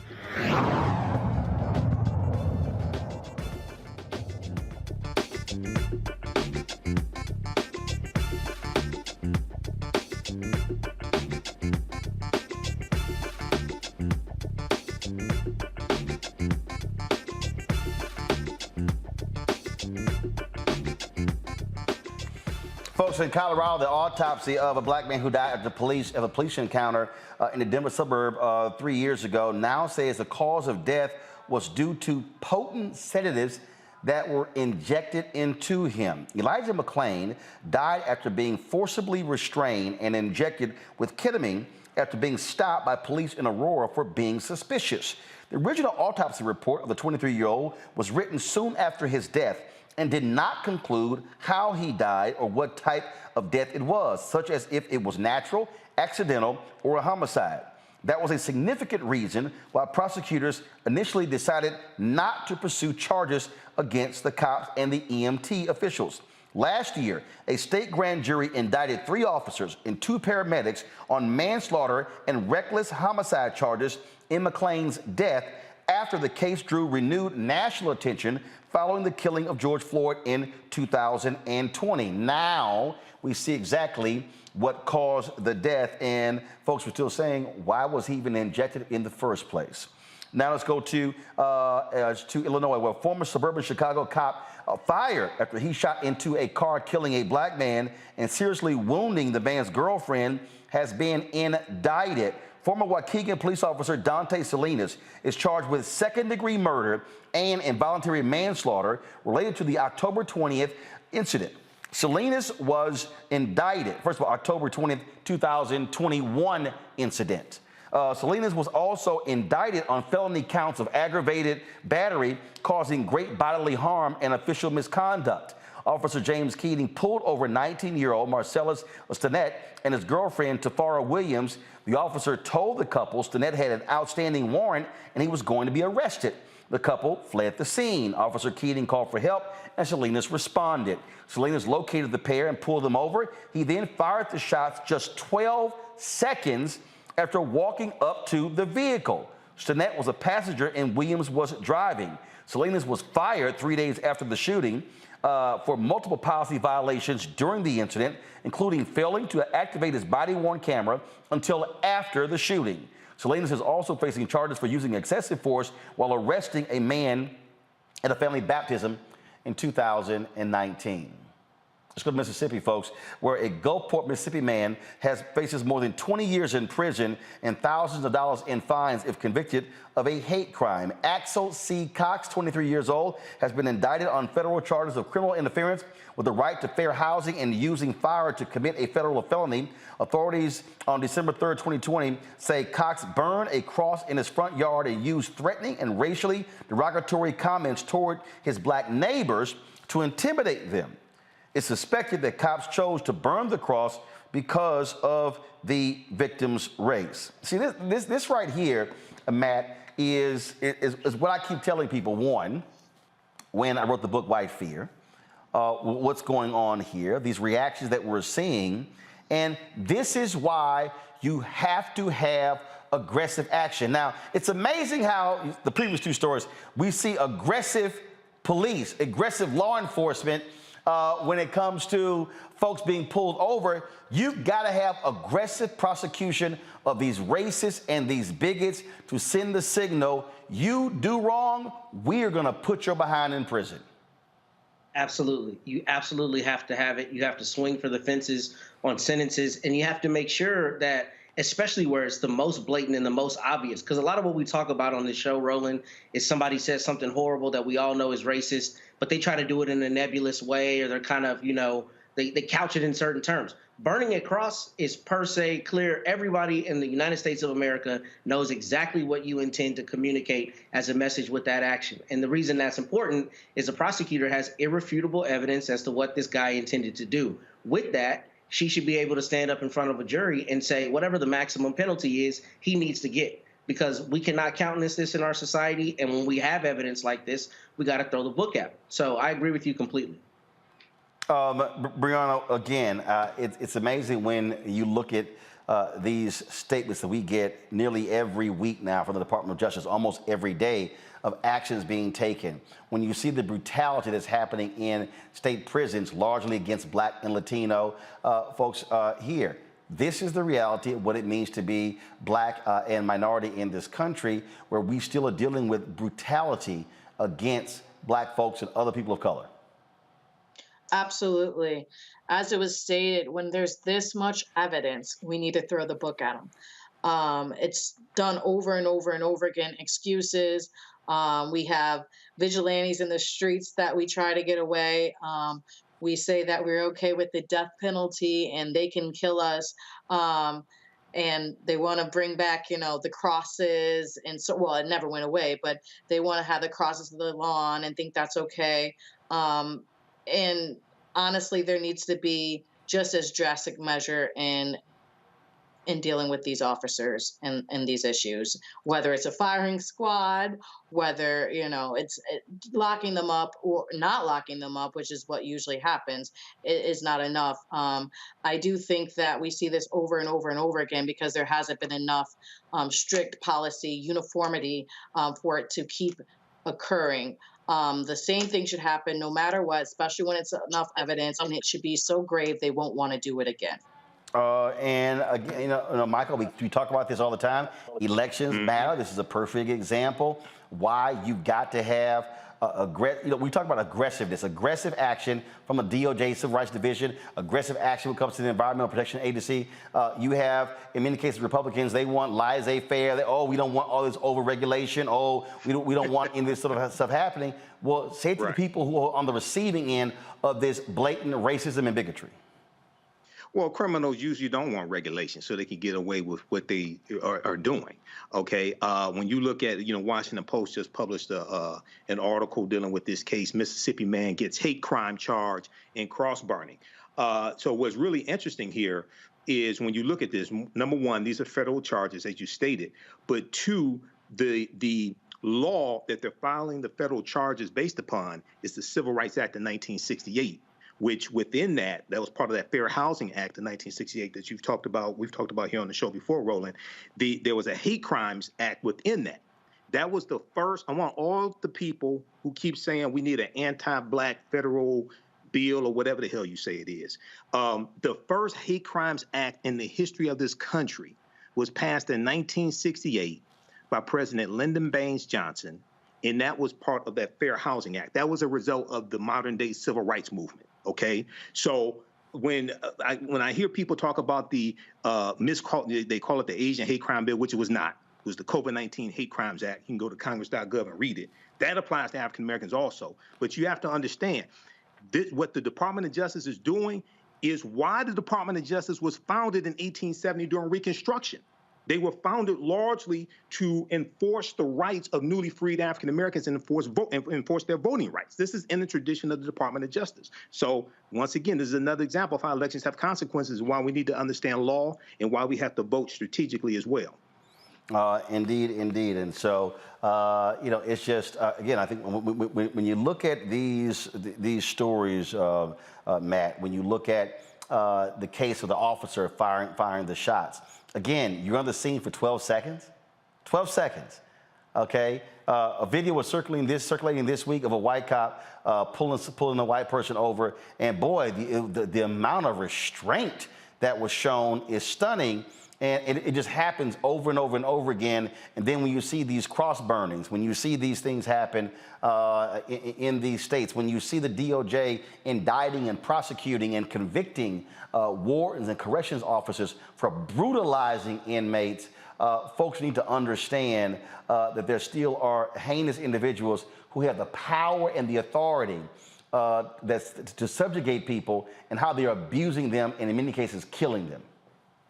Absolutely. And I think, at least as to the first story that we had today in Kansas City, Missouri, what's really important for people to know is those DOJ patterns and practices investigations can yield indictments. I mean, that's what happened in Louisville in the Breonna Taylor situation. I know we've talked about those indictments here before. So for this DOJ to be aggressive and to be incisive in exactly what it's looking at, and for that to yield, criminal responsibility is very important. But what's particularly tragic about it is, one, it's so pervasive across the country that no matter where you go, you have these issues, and you have these issues going on for decades before you have Kristen Clark and an aggressive DOJ stepping in. So I think we're going to see, going forward, a lot of like stories coming to light showing that these kinds of things have been going on forever unavenged. And that's the real reality of it is, we like to talk about civil rights, but it is so difficult to hold accountable these people as a private citizen. I got today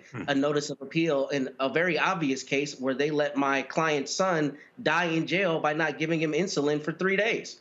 That's absurd, right? But I still have to fight that at the Fifth Circuit.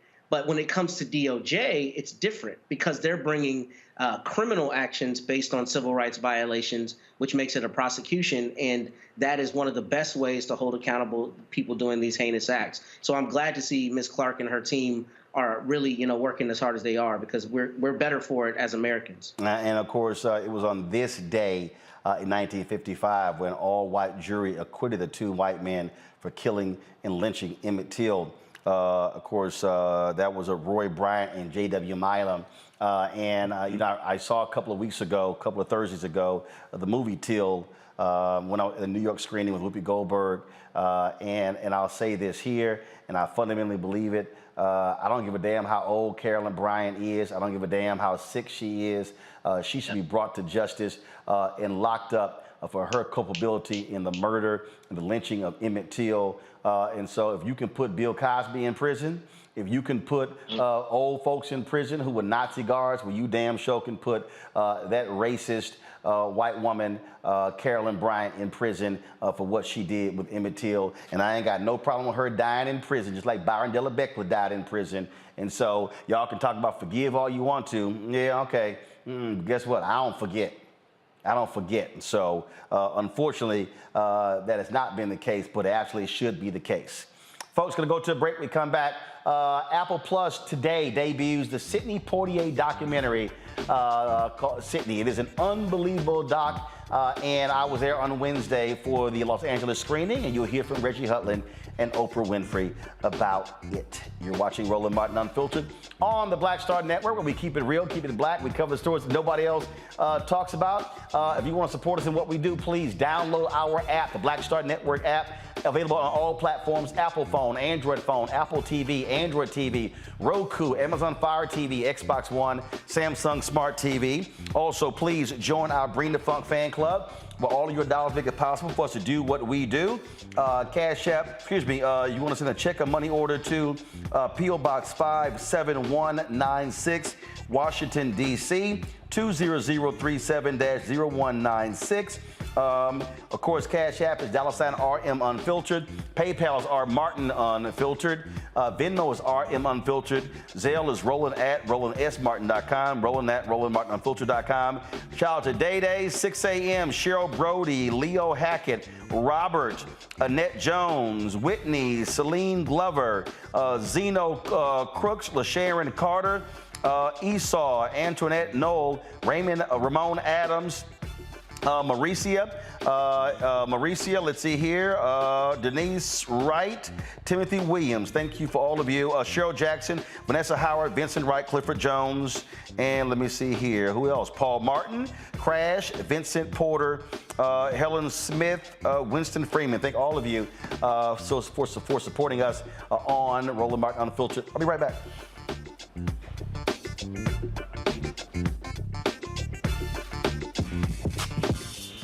When we invest in ourselves, our glow, our vision, our vibe, we all shine.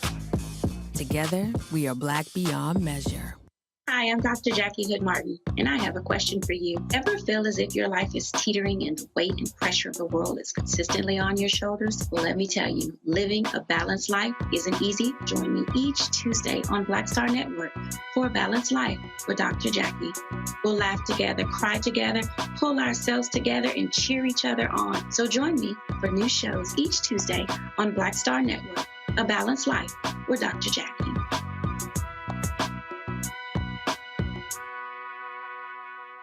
When we invest in ourselves, we all shine. Together, we are Black beyond measure. We're all impacted by the culture, whether we know it or not. From politics to music and entertainment, it's a huge part of our lives, and we're going to talk about it every day right here on The Culture with me, Faraji Muhammad, only on the Black Star Network.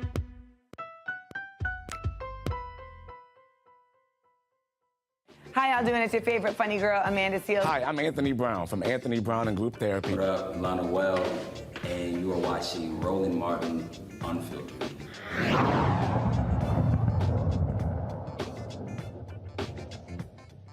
Wednesday, I was in Los Angeles for the screening of the Apple Films documentary on the great Sidney Poitier, the longtime friend of this man, Harry Belafonte. He's actually in doc as well. It tells the amazing story of Sidney Poitier's life, all the stuff that he had to endure. Here is the trailer. I didn't know there was such a thing as electricity or that water could come into the house through a pipe. I never thought about what I looked like. I didn't know what a mirror was. When you grow up in a community where everything you know is powerful and good and it's Black, there's no concept of race that defines Sidney Poitier. I left the Bahamas with this sense of myself. And from the time I got off the boat, America began to say to me, you're not who you think you are. I'm a black man in a white. There was a habit in Hollywood of utilizing blacks in the most disrespectful ways. And I said, I cannot play that. I don't think Sidney ever played a subservient part. Never bucked his eyes, never ducked his head. They call me Mr. Tibbs. I'm a black man in a white world. I'm a black man in a white world. It was the first time I had seen a Black man assert his power. I'm a giant, and I'm surrounded by ants. I wanted to marry Sidney Poitier. He was like, wow. Movie stars should be wow. Biggest box office draw, Black man, 1967-68. And the whole country is spiraling around him. We're hanging together by a few cultural threads, and Sidney Poitier is one of those cultural threads. The winner is Sidney Poitier. It's not easy being the first when you have to represent the entire race. He had big shoulders. He was given big shoulders, but he had to carry a lot of weight. If there were equality of opportunity in this business, there'd be 15 Sidney Poitiers and 10 or 12 Belafontes. But there is not. The other way around. Watch it. He's going to put black people in positions where they can have a career behind the camera. He came to this earth to move it, to change it, to shake it. You think of yourself as a colored man. I think of myself as a man. That's the summary of him. I love him so much. My life has had more than a few wonderful, indescribable turns.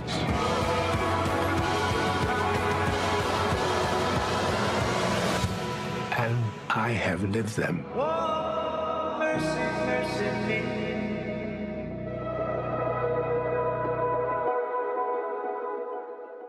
It really is an incredible documentary. And one of the things that was interesting, and it deals with how some people perceived him, talked about how he was, people called him an Uncle Tom. He was making white folks feel good with his movie roles. But there was a news conference that took place where, let's just say, he was not too particularly happy with the questioning that came from the media on the issue of race and the riots. This is also Sidney Poitier.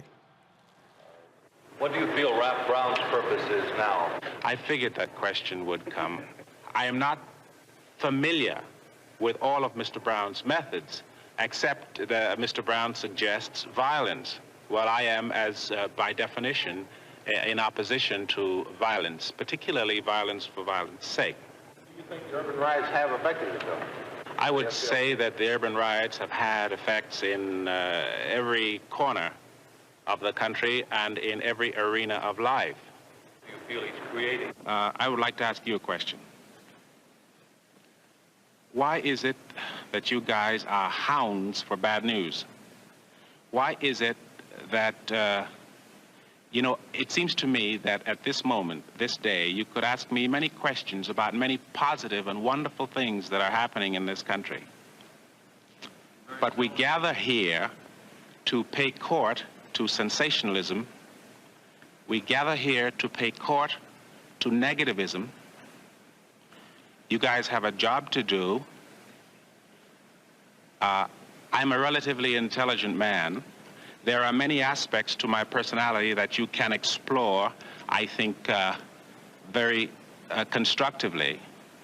But you sit here and ask me such one-dimensional questions about a very tiny area of our lives. You ask me questions that fall continually within the Negro-ness of my life. You ask me questions that pertain to the narrow scope of the summer riots. I am artist, man, American, contemporary. I am an awful lot of things, so I wish you would pay me the respect due and not simply ask me about those things. That is what we call a read. Great job there. As I said, folks, the documentary is executive produced by Oprah Winfrey, executive produced and directed by my buddy Reggie Hutland. And on Wednesday, before they showed the doc, they actually addressed the audience there. And thanks to the Academy Museum. And if you have not visited the Academy Museum, please do. It's an extraordinary space.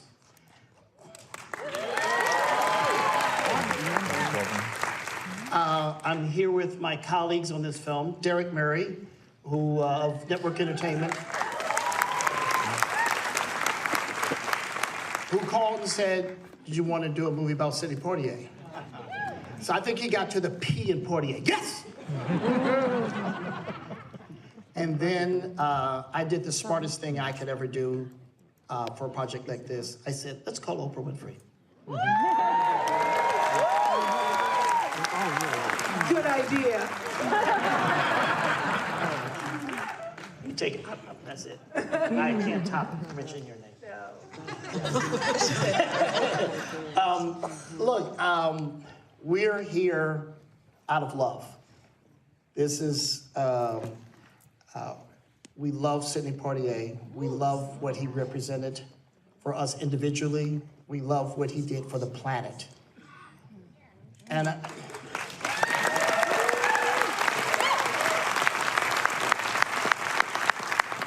And you know, this movie's for a lot of people. It's me attempting to pay back what he did for me, because if not for Sidney Poitier, I'm not standing here. I'm certainly not standing here, yes. And let's be real, none of y'all are here.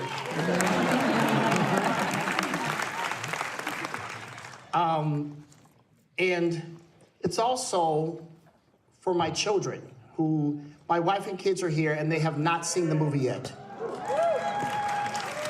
I'm like, how is that possible? It's just daddy stuff. They have no interest. Got it. And because we want to make sure that our titans, our heroes, are remembered for generation after generation after generation.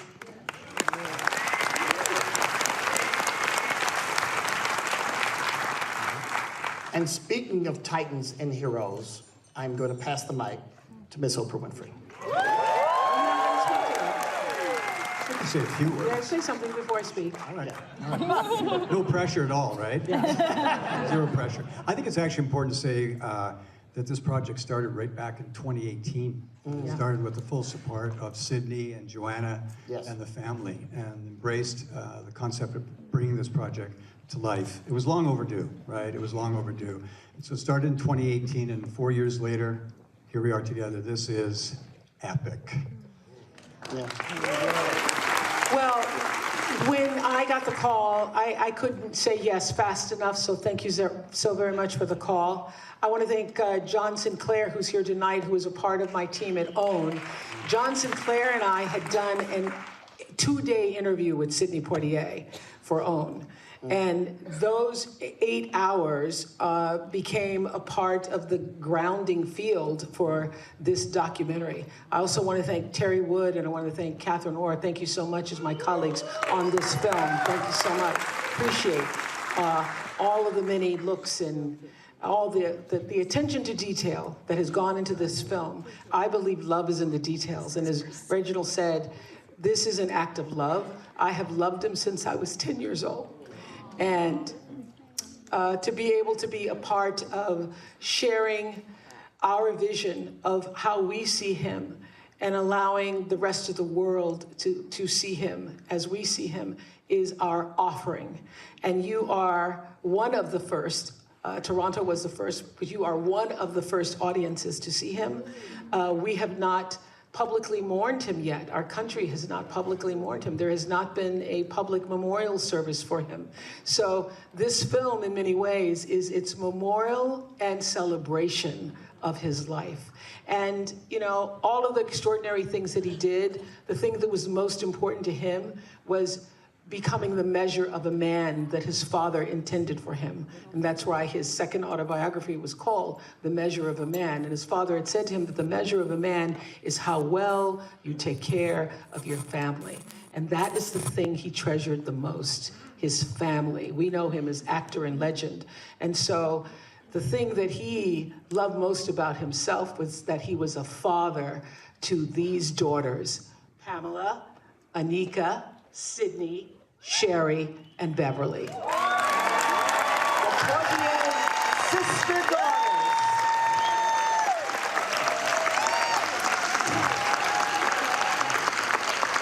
Pamela, Anika, Sydney, Sherry, Beverly. I'm gonna let you speak for all the sisters and all the daughters. What does this moment mean to you and the family? It's a great moment for us to be here and share the film with you. And I appreciate all the energy and love that everybody is giving us. I wanted to say a couple things. One, many people confuse the characters actors play with the actual person. In my father's case, he chose roles that reflected his values. So my sisters and I are very proud of him and his commitment to leave the world better than he found it. So to honor him, I would like to ask each of you to leave the world better than you find it. Beautiful. Enjoy the film. Enjoy the film, everybody. Thank you so much.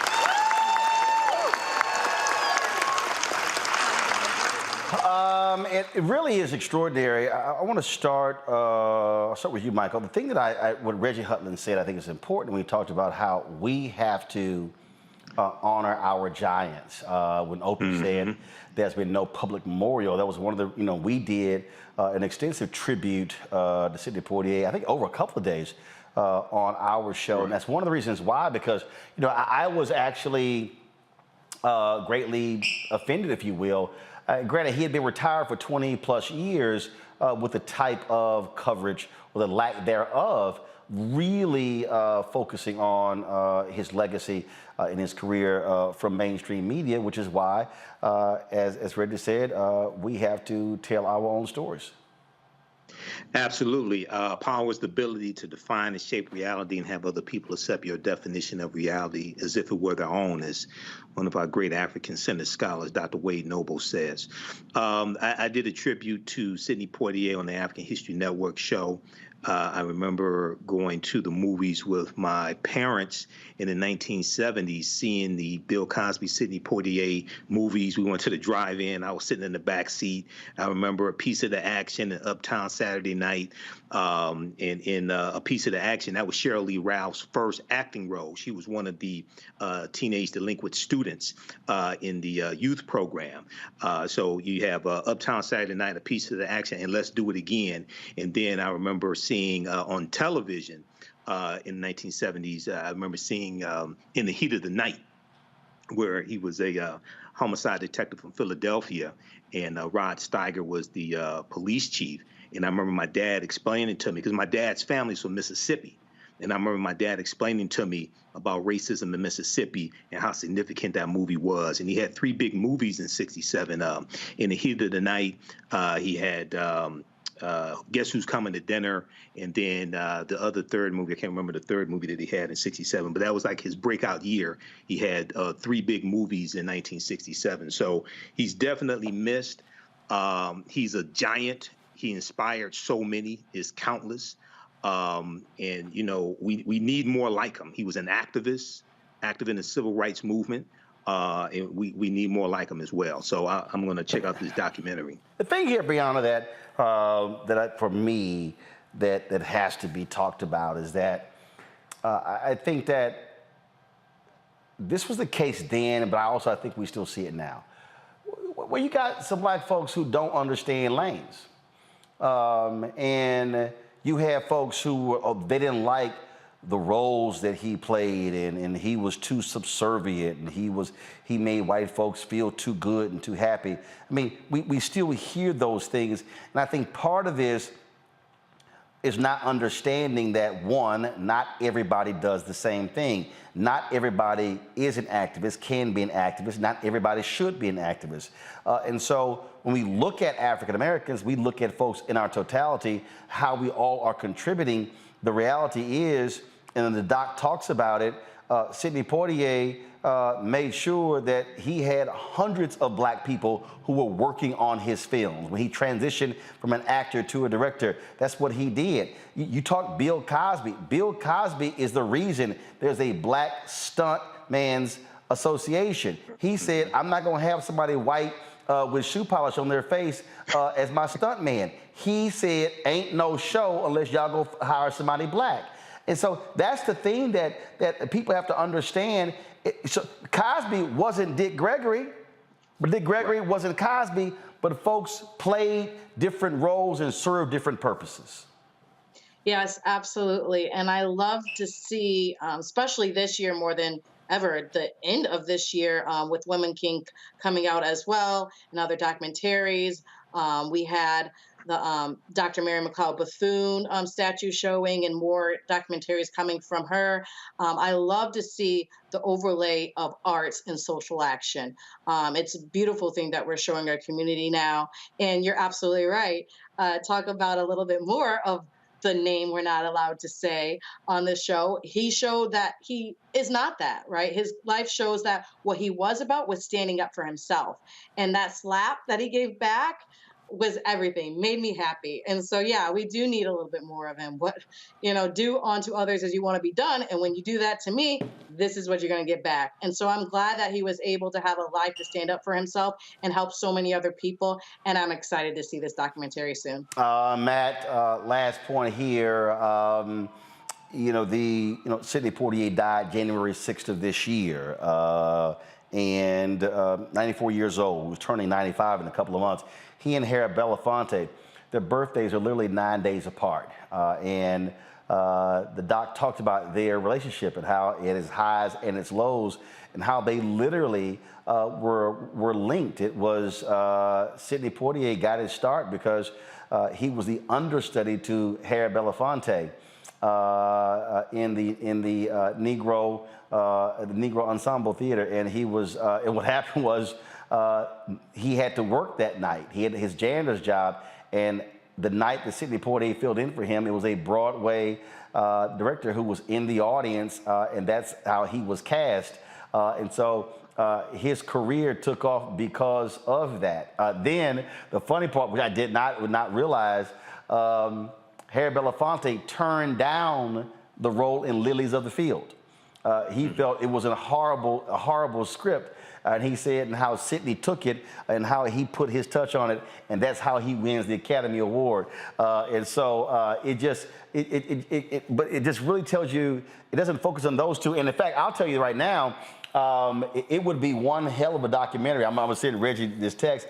It would be a hell of a documentary, literally a doc that focuses exclusively on Sidney Poitier and Harry Belafonte and that relationship. And how it was so intertwined. What's your thoughts, Matt? My thoughts are that, one, that's our natural aesthetic as Black people, as Africans in America, is my opinion, number one.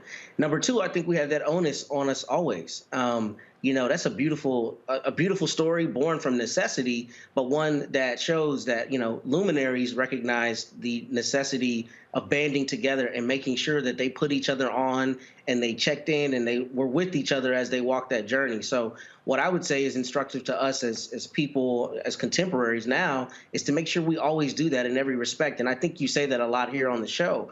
But, it's a beautiful thing to think that the same thing we do as Black professionals, as Black people in any respect, they are doing at the highest levels of entertainment and the longevity to their lives as well, that we've had them here, as giants as long as we have. And one thing I wanted to say, too, I know there wasn't a public memorial, but I think sometimes we put way too much emphasis on that. Who cares if there's a public memorial when we know the stature of this giant and we are able to give the appropriate memorial? I mean, there should be, don't get me wrong, but what they meant to us and what he meant to us is something that we not allowed to lose its import. And that's I agree. But I think what Oprah was saying was by not having a public memorial, you didn't have the sort of the center of attention on Sidney Poitier, his life and his career, what he meant.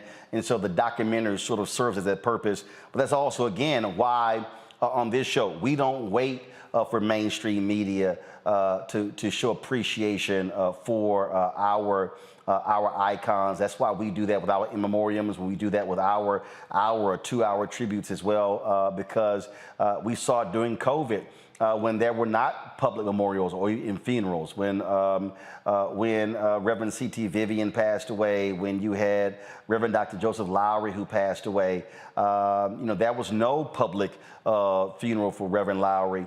But we made sure that we paid tribute to him. Same thing when Earl Graves passed away. The public memorial really was a few months ago at Morgan State for him as well. And so she's absolutely right. But again, this is why Black-owned media matters, because it's about us not waiting for someone else to tell our story. And so this documentary took 4 years to put together. But we wanted to make sure that we honored him in due time. And I was talking to Reggie and I were sharing the story, and I was talking to Steve McKeever and others about Sidney Poitier, and I actually happened to run into someone who worked with him, and she said, you know, we talk about you all the time, because what happened was the first time, so there were three different occasions I got a chance to meet Sidney Poitier and talk with him. And the first time was when Ben Jealous told me that Harry Belafonte and Sidney Poitier were going to be presenting at the NAACP Image Awards. And I said, well, I absolutely have got to meet him. And I called Mr. B, and he said, you hadn't met Sidney? I'm like, no, I had not. And so I go backstage, and so when they present, they both come out, and everyone stands up. Everyone in the audience stands up, and they're applauding. Well, that's when I got up and went backstage, because typically at those award shows, you know, they bounce out as soon as they walk off the stage. And so I'm waiting backstage for them to finish, and they come out, and Mr. B introduces me, and I said, you know, Mr. Poitier, good to meet you. And he goes, we've met before. And I'm like, nah, player, we ain't met before. He said, oh, yes, we have. He said, I know you through television. And so he begins to talk about appreciating my work on television. And so I'm standing there like, hold up, I'm supposed to be appreciating your work. And so we had some good laughs backstage, and then we took pictures, took a bunch of pictures as well. But then the next time at the Image Awards, they were honoring Mr. B, and Sidney Poitier presented him the award. So again, I go backstage, we taking pictures, and we're walking, and all of a sudden he stumbles. He literally stumbles, and I catch him, and then I hold him up, and I brace him, and I walk him outside to his person. They hand him, place him in the car. So probably about 3-4 weeks later, all of a sudden, my phone is blowing up. TV One has called me saying, Roland, Sidney Poitier trying to reach you. And I'm like, all right, give him my phone number. And so people are calling all around the network, and I'm like, y'all just get him, man, my number. And so I said, you know, just give me his number. So I went ahead, called his office, and he wanted to thank me for catching him, because he had surgery a few weeks earlier for his heart. And he lost his balance. He was telling me about what he had gone through. But then he began, and I never forget, I was at my brother's house in Houston, and then he began to talk about my work, and began to tell me. He said, in one of the lines, he said, there is no backup in you. And so as he's talking, I mean, first you're sitting there, you're like, hold up, Sidney Poitier is saying this about me. And so I'm literally about to just start breaking down. And so I said, no, so I then go into what we call reporter's mode. So when you cover the news for so long, you literally go into a space where you completely just drain yourself of all emotion, because you're trying to focus on the story. And that was the only way I was going to keep it together. So I began to I opened my laptop, and I just started typing what he had to say. And when we did the tribute show, I actually revealed I read all of what he had to say, because I kept those notes. But it was just amazing to listen to him, and because again, you don't assume someone watches you and knows what you do, but to listen to him talk about how I operate in my work, and how I don't back down from anyone, certainly just blew me away. That Sidney Poitier had those things to say. And it was a great conversation. And the last time was when we were at Oprah's house for the civil rights leaders for her Legends Ball, and they had the brunch on that Sunday, and I saw him, had this huge smile on his face, and he sort of grabs me and gives me a big hug. And we take a picture. And so and anytime you walk in the presence of Sidney Poitier, it literally was like walking in the presence of a king or a queen. That was literally how people would approach him, with reverence. And there are very few people, I would say, certainly Sidney Poitier, Cicely Tyson. I mean, there are very few people who command that level of respect, and that certainly was how folks in Hollywood viewed him. And so I really hope folks watch this. Unfortunately, It's only on Apple Plus, but for a week, it is going to be in theaters. There was they sent it out. Reggie Hutland posted this. Do y'all have where? Because is it nationwide? I know Reggie posted it, and he mentioned where. I'm not sure. Let's see here. It's the Lamel Theaters. I don't know what, actually they're in LA. So I don't know if this is only going to be in Los Angeles, but it is in theaters. It's laemmle.com. laemmle.com. It says /film/Sydney. And it says 1 week only for September 23rd to September 29th. It will be in theaters. I wish it wasn't just at that movie theater, but it is available on Apple Plus. And so, folks, not Netflix, not Hulu, not Peacock, not all those streaming services. Apple Plus is a separate streaming service. And so check that out. And if you do, and I know some of y'all might just get Apple Plus for a month. It's all good. First of all, if you have bought, let me help y'all out. I think they're still offering, if you bought an Apple phone or an iPad in the last year, you get Apple Plus for free for a whole year. So one, double check that. But if y'all do buy it for 1 month just to watch the Sidney Poitier doc, also watch that movie The Banker with Samuel L. Jackson, Anthony Mackie, a true story, two black men who were real estate visionaries in the 60s, but Jim Crow sent them to prison. They literally could have been.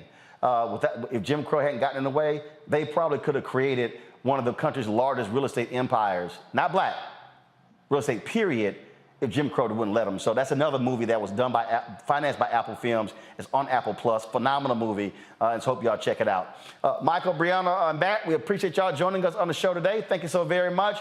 Thank you to everybody who actually watched the show today, who contributed as well. Thank you so very much. Don't forget, tomorrow, we're going to be broadcasting live from Warren County, North Carolina, the Environmental Protection Agency. They're opening up a regional office there. We're going to be broadcasting that event. I'll be there on the ground. So we will see y'all tomorrow from 1 to 3. We'll be live streaming from 1 to 3 p.m. in Warren County, North Carolina. So that is tomorrow. All right, folks, that is it for me. I hope y'all have a great weekend. Don't forget, download the Black Star Network app, all platforms, Apple phone, Android phone, Apple TV, Android TV, Roku, Amazon Fire TV, Xbox One, Samsung Smart TV, and of course, you can contribute to our Bring the Funk fan club.